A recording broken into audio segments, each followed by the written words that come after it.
Breast, तो breast एक modified sweat gland होता है। इसका एक्सटेंट होता है, इसकी मेन बल्क का एक्सटेंट जो होता है तो 2nd से 6th रिब तक होता है, और ये स्टर्नम से लेकर एंटीरियर मिड एक्सिलरी फोल्ड तक रहता है हॉरिजॉन्टली। कुछ केसेस में ये एक्सटेंड करता है क्लैविकल तक भी, और बिलो ये एक्सटेंड कर देता है 8th रिब तक भी एक्सटेंड कर सकता है। Now axillary tail of Spence क्या होता है? तो ब्रेस्ट टिश्यू जो कि एक्सिला में जाता है उसको एक्सिलरी टेल ऑफ स्पेंस बोलते हैं, और ये मिस्टेकन किया जा सकता है ब्रेस्ट लम्प की तरह। मतलब कई पेशेंट हो सकता है ब्रेस्ट लम्प बोले उसको और उसकी कंप्लेंट लेकर आए, ब्रेस्ट लम्प की complaint axillary tail of Spence को फील करते हुए। ये मोस्टली 18 to 19 ईयर गर्ल्स से मिस्टेकन होता है, क्योंकि उस समय डेवलप हो रहा होता है ये। नाउ ब्रेस्ट की एनाटॉमी देखते हैं, तो इसमें पेक्टोरल फेशिया होता है, पेक्टोरलिस मेजर मसल के ऊपर में, और पेक्टोरल फेशिया के ऊपर ब्रेस्ट टिश्यू होता है। तो ब्रेस्ट टिश्यू में सस्पेंसरी लिगामेंट ऑफ कूपर होते हैं, सस्पेंसरी लिगामेंट्स ऑफ कूपर। ये ब्रेस्ट टिश्यू को सपोर्ट प्रोवाइड करने के लिए होते हैं ताकि ये ड्रूप डाउन ना करे। और 15 to 20 लैक्टिफेरस डक्ट्स होते हैं। सस्पेंसरी लिगामेंट्स ऑफ कूपर जो है ना वो पीलो साइड में होते हैं ब्रेस्ट टिश्यू के, that is the lower half में होते हैं, और ये अटैच करते हैं बीनीथ द स्किन के नीचे में जस्ट अटैच रहते हैं। अगर कैंसर होता है इन्वॉल्व करता है सस्पेंसरी लिगामेंट ऑफ कूपर्स को, तो ये लिगामेंट्स को इनसाइड में पुश करता है, और इसकी वजह से पुश नहीं पुल करता है, तो इसकी वजह से स्किन में डिम्पल प्रोड्यूस हो जाता है। और अगर ये लैक्टिफेरस डक्ट्स को इन्वॉल्व करता है कैंसर, तो ये फिर निपल को पुल करेगा इनसाइड, अंदर की तरफ खींचेगा, तो इसकी वजह से निपल का रिट्रैक्शन हो जाता है। और ये तब बेटर देखा जाता है जब हैंड्स को रेज करता है पेशेंट, तो निपल का भी रिट्रैक्शन ज़्यादा अच्छे से दिखेगा उस समय, और स्किन की डिम्पलिंग भी। ना कॉन्जेनाइटल निपल रिट्रैक्शन क्या होता है? ये सिर्फ ब्रेस्ट फीडिंग में प्रॉब्लम देता है, ऐसे कोई प्रॉब्लम नहीं होती अगर कॉन्जेनाइटल निपल रिट्रैक्शन है तो। और ये एक्सरसाइज से उसको भी ठीक किया जा सकता है, ब्रेस्ट फीडिंग में जो प्रॉब्लम होती है ना। रिट्रैक्शन अब 2 टाइप्स के हो गए, एक तो कॉन्जेनाइटल और एक रिसेंट। तो रिसेंट मतलब कि जो कॉन्जेनाइटल नहीं है वो, तो ये रिसेंट वाला स्लिट और सर्कमफ्रेंशियल अगेन 2 टाइप्स का हो सकता है। तो स्लिट वाला डक्ट एक्टेसिया के केस में होता है, और सर्कमफ्रेंशियल वाला मैलिग्नेंसी के केस में होता है। तो डिम्पलिंग और रिट्रैक्शन दोनों ही साइंस जो है वो ब्रेस्ट कार्सिनोमा के स्किन इन्वॉल्वमेंट के साइंस नहीं है, मतलब स्किन इन्वॉल्व है ब्रेस्ट कार्सिनोमा में, ये हमें डिम्पलिंग और रिट्रैक्शन से नहीं पता चल सकता। तो मेनली प्यूडी ऑरेंज जो साइन होता है ना, ऑरेंज पील अपीयरेंस, वो मेन साइन होता है। अगर ये कैंसर में प्रेजेंट होता है तो ये स्किन इन्वॉल्वमेंट का साइन होता है कैंसर में। तो इसका रीज़न क्या होता है? प्यूडी अपीयरेंस का रीज़न होता है इसका सब ड्यूरल लिम्फेटिक्स का ब्लॉक होना। तो जो सब ड्यूरल लिम्फेटिक्स है वो ब्लॉक हो जाती है, इसलिए प्यूडी अपीयरेंस दिखता है। No functional unit of breast जो है वो क्या होता है? TLU होता है, that is terminal duct lobular unit. इसी से कैंसर अराइज होता है। तो terminal duct lobular unit epithelial hyperplasia होता है इसमें, और फिर इन्वेसिव कार्सिनोमा हो जाता है। फाइब्रॉइडिनोमा और फाइलॉइड ट्यूमर भी आ सकते हैं इसमें, इस यूनिट के अंदर। Now most conspicuous sign out of 3 जो रिट्रैक्शन, डिम्पलिंग और प्यूडी ऑरेंज था, तो most conspicuous sign skin involvement का क्या रहता है? प्यूडी ऑरेंज रहता है, और कैंसर का भी। देन लिम्फेटिक ड्रेनेज देखते हैं हम ब्रेस्ट का। तो ब्रेस्ट का जो 90% लिम्फेटिक ड्रेनेज होता है वो एक्सिलरी लिम्फ नोड में होता है, और 10% इंटरनल मेमोरी में होता है। तो 90% एक्सिलरी लिम्फ नोड में कहाँ कैसे हम देख सकते हैं? क्लिनिकल एग्जामिनेशन से देख सकते हैं।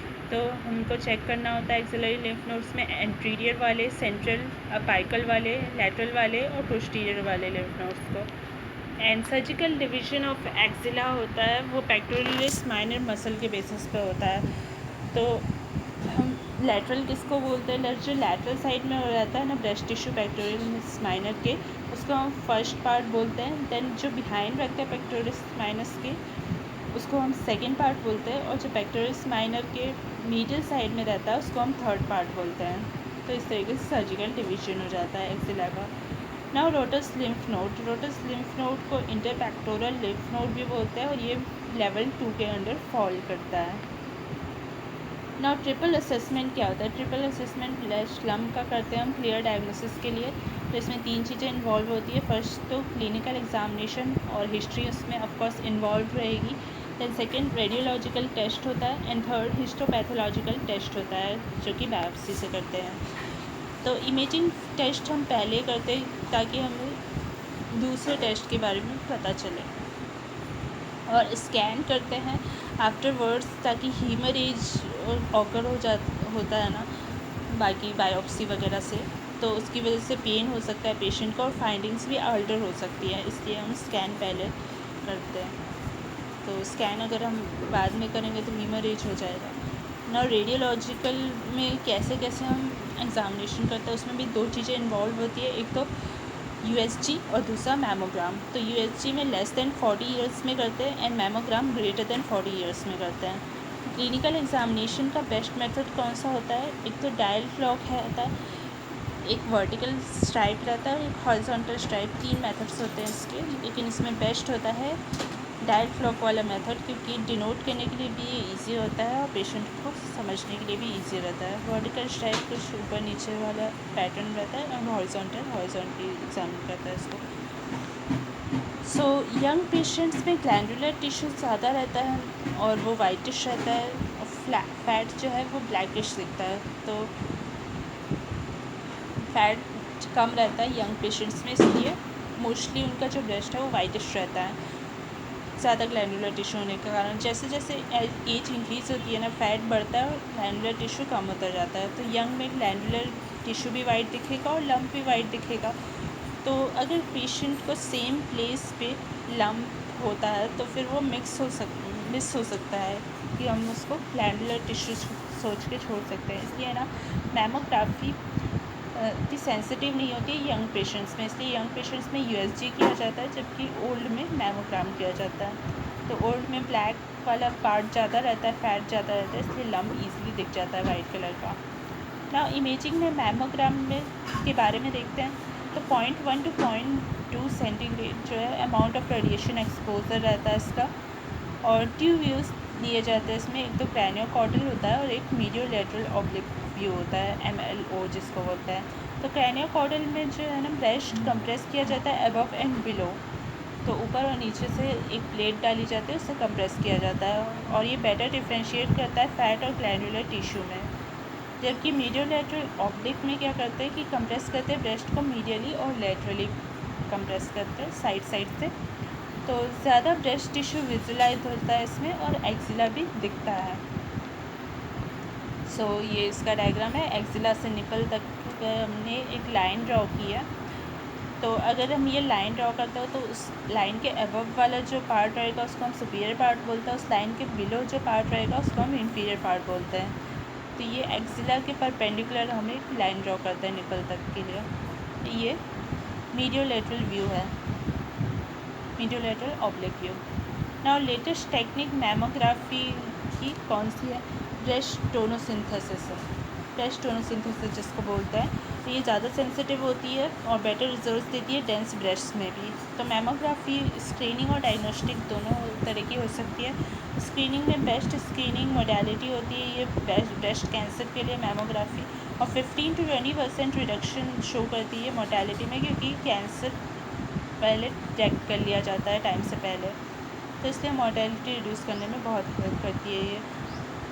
और इसको स्टार्ट कर देना चाहिए स्क्रीनिंग वाले को 40 इयर्स ऑफ एज में एनुअली, मतलब हर साल इसका स्क्रीनिंग कराना चाहिए। और बेस्ट होता है ये लेटेस्ट गाइडलाइंस के अकॉर्डिंग।